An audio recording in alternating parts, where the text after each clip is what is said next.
After the 8th time Mom and Dad signed and tore up their divorce papers, something in Dad broke. He stopped asking if Mom was coming home at night. He stopped staring at the faint, sweet-smelling smudges on her collar. Even when my older sister, Lucy, started calling Damien Daddy, Dad didn't flinch. Instead, Dad made a new rule. Every time they mentioned Damien's name in our house, they owed him 100 grand. After that day, Dad's phone buzzed constantly with the chimes of bank notifications.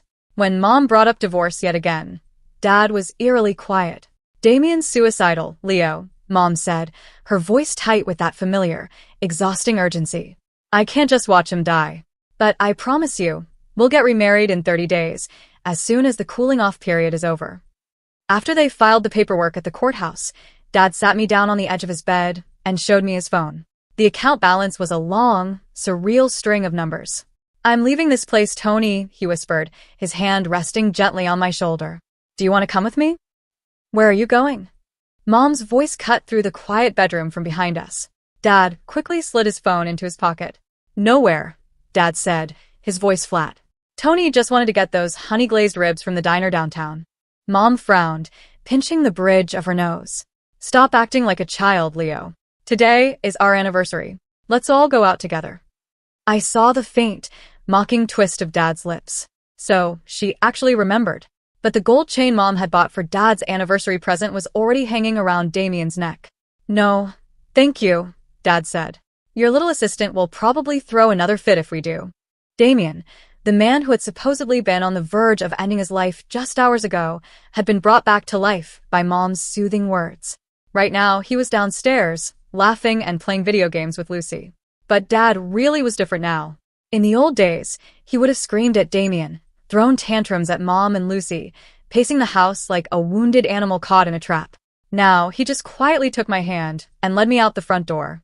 By the time we got back, the house was empty. Dad didn't ask where Mom and Lucy went. He didn't have to. Damien always made sure he knew. He sent Dad photos, Mom and Lucy holding shopping bags, laughing with Damien in the background. Dad stared at those photos for a long, quiet moment. He looked at Damien's arm looped through Mom's and the bright, unforced smile on Lucy's face. They looked like a real family. The irony wasn't lost on me. Mom and Lucy hated taking photos with Dad. Whenever he tried to capture a memory with them, they would turn away, annoyed. Dad typed a comment under Damien's post. What a beautiful, perfect family. I'm envious. They had too many mutual friends. As soon as Dad commented, the social circle erupted. Whispers started circulating, subtle hints that Damien was a homewrecker. It didn't take long for Mom to call, demanding Dad delete it. You know Damien's emotionally unstable right now. Why do you have to provoke him like this? Her voice crackled over the receiver. Delete the comment, Leo. How is he supposed to hold his head up in public? She wouldn't make Damien delete the post, but she demanded Dad erase his truth. This time, Dad didn't even reply. He just hung up. The next afternoon, Mom finally brought Lucy home. Lucy looked slightly uncomfortable, shifting her weight from foot to foot, but she eventually walked up to Dad. Dad, she mumbled. Dad didn't look up from his tablet. He just pointed to the contract on the coffee table. You know the rule. 100 grand. Lucy stiffened, a look of disgust crossing her young face. You've gotten so transactional. You're nothing like Damien. Dad watched the notification ping on his phone as the transfer cleared. He actually smiled. Make sure you remember that next time, sweetie. Otherwise, your mother's accounts are going to run dry. Lucy hadn't always been this cold. But ever since Damien stepped into our lives, Mom had constantly complained about how unstable and emotional Dad was. Over time, Lucy started seeing him as an anchor dragging the family down. Mom stepped into the living room, her face like stone, thrusting her phone in front of Dad's eyes. Is this what you wanted? On the screen was a photo of Damien in a hospital bed, his wrist wrapped in thick white gauze. I didn't force him to cut himself, Dad said softly. Mom let out a sharp, bitter laugh, grabbing Dad by the jaw, forcing him to look at her. Who else but you would drive him to this, Leo? 3 years ago, during the kidnapping, you were the one who leaked our location to the press. If you hadn't, Damien wouldn't be broken like this. Dad closed his eyes, his voice barely a whisper. It was a corrupt journalist looking for a payday. It wasn't me. Who else in this world worships money more than you? Mom hissed, letting go of his jaw. Lately, all you do is demand cash, demand property, even charging your own stepdaughter for speaking a name. Aren't you embarrassed by how greedy you've become? I remembered what happened 3 years ago. We were traveling abroad, Mom, Dad, and Damien. Kidnappers had taken Dad. Damien had offered himself up to swap places with him. Mom had run 30 miles barefoot through the gravel and dirt to reach the embassy to get help. But somehow, the media found out. The leak enraged the kidnappers, and Damien was nearly tortured to death. Mom believed with every fiber of her being that Dad had sold the story to the press. She still blamed him. "If you hate me so much for what happened," Dad said, his voice cracking, "why won't you just let me go?" Mom grabbed his wrist, her grip so tight her knuckles turned white. "Because you owe him, Leo. This is your penance."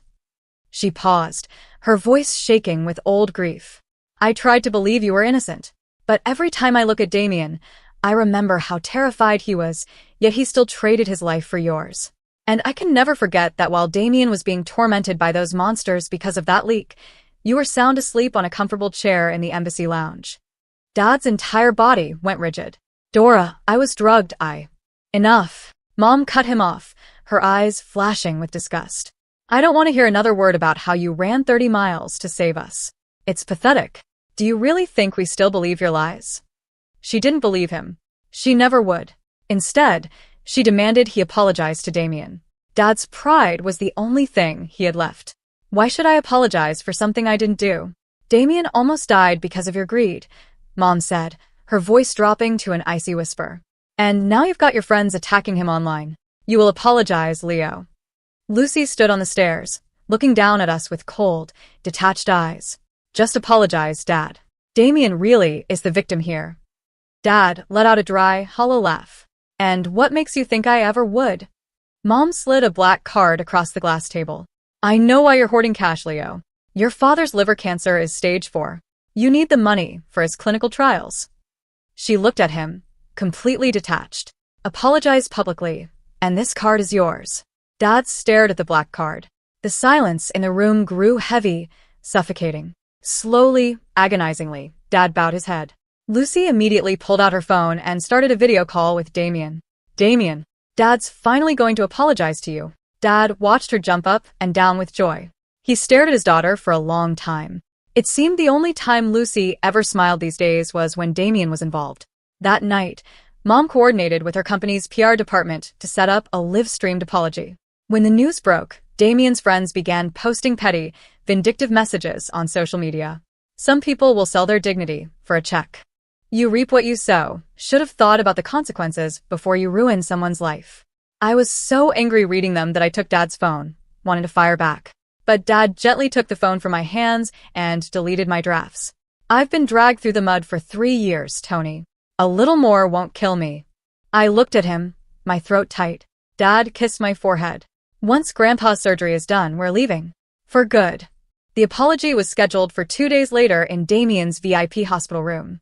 Damien lay in bed, offering a weak, saintly smile. "You really didn't have to do this, Dora. I know Leo didn't mean to." Mom's face remained strict. "He did wrong, Damien. He needs to take accountability." "Don't feel bad, Damien," Lucy added gently. But the moment Mom and Lucy stepped out to speak with the doctor, the mask fell off Damien's face. "How does it feel, Leo?" Damien whispered, his eyes gleaming with malicious satisfaction. "To watch your wife and daughter prefer another man? It must taste like ash." "So, what if you married Dora?" "Her eyes are only on me now." Dad's hands trembled, but he forced himself to stand straight, staring down at the bed. "What's to stop me from telling the truth on the live stream?" Damien let out a soft, mocking chuckle. "Try it. You have all the time in the world to play games." "But does your father?" Dad went silent. Grandpa was running out of time. The live stream started right on cue. The chat window flooded with hostile comments. "Is this the piece of garbage who ruined Damien's life? I heard what happened to Damien in captivity. Horrifying. How does he sleep at night?" Mom stood just out of frame, her eyes cold and watchful. Lucy stood by Damien's bedside like a loyal little guard. Dad read the script line by line. Every word was a needle pressing into his chest. By the time it was over, I noticed the black ink on the page had smeared from his tears. The moment the camera cut, Lucy threw her arms around Damien. "You're too good, Damien. You shouldn't let people like him bully you." Damien looked up at Mom, his eyes pooling with tears. Dora, I feel so guilty making Leo do this publicly. Mom squeezed his hand. He owed you this. She threw the black card onto the bedside table, not even looking at Dad. Take it and get out. You're an eyesore here. Dad grabbed the card and ran straight to the billing department. He cleared the outstanding balance, just as Grandpa's vitals were beginning to slip. As the doors to the operating room closed behind Grandpa, Dad finally let out a shuddering breath, leaning against the sterile wall. But barely 10 minutes later, the door swung open, and Grandpa was wheeled back out. Dad panicked, grabbing a nurse. What's happening? I paid. Why aren't you operating? The nurse looked down, shifting uncomfortably. I'm so sorry, sir.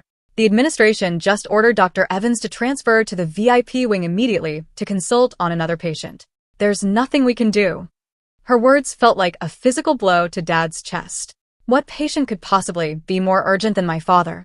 It's Mr. Damien. Mrs. Dora demanded Dr. Evans personally handle his care. Dad's face went completely pale.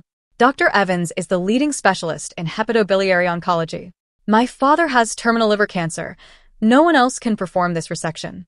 Damien has a superficial wrist wound. Why does he need Dr. Evans? The nurse lowered her head, voice hushed. Mrs. Dora just funded a new pediatric wing for the hospital. The board won't cross her. Dad's eyes brimmed with tears, but he forced them back.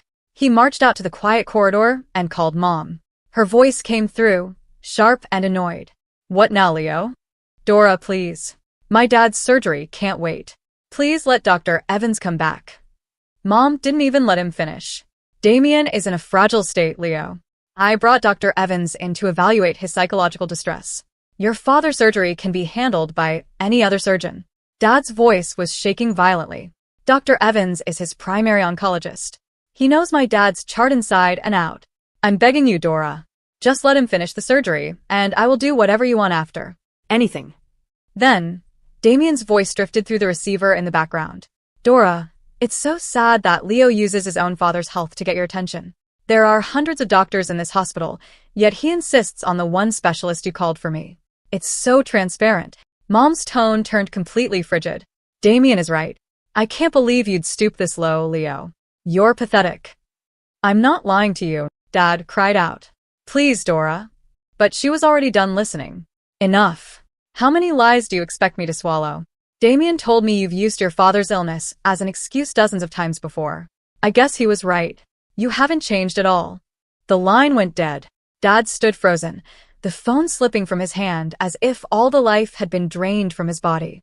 I tugged at the hem of his jacket. Dad? Grandpa is going to be okay, right? Tony, wait here. I'm going to get Dr. Evans.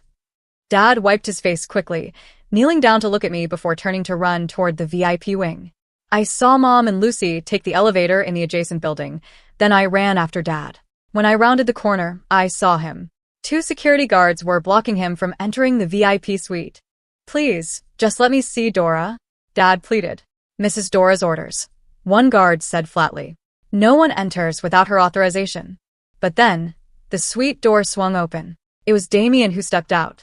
He looked perfectly fine, not at all like someone in need of emergency psychological intervention by a top oncologist. Dad stared at him.